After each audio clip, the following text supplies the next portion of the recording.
Beh, diciamo che questa più che un ristoro mi sembra una presa in giro, anche perché noi siamo chiusi ormai da un anno, io ho solo di spese fisse al mese circa 6.000 euro,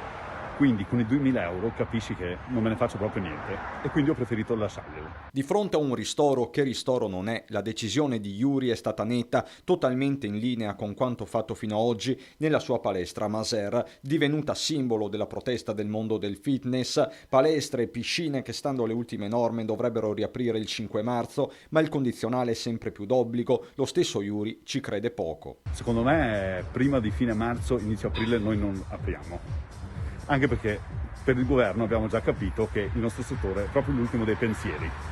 purtroppo. Intanto qui a Maser l'allenamento prosegue in forma gratuita in un gazebo montato all'esterno della palestra dove sono stati collocati tutti gli attrezzi, una battaglia sul filo dei decreti. Io lo faccio come protesta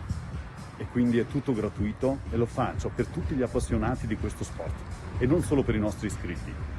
anche perché so bene cosa vuol dire togliere la possibilità di fare lo sport a questa gente. E tra una panca e un bilanciere la protesta va avanti, decine le persone che si allenano ogni giorno. Beh, io vado avanti fino alla fine.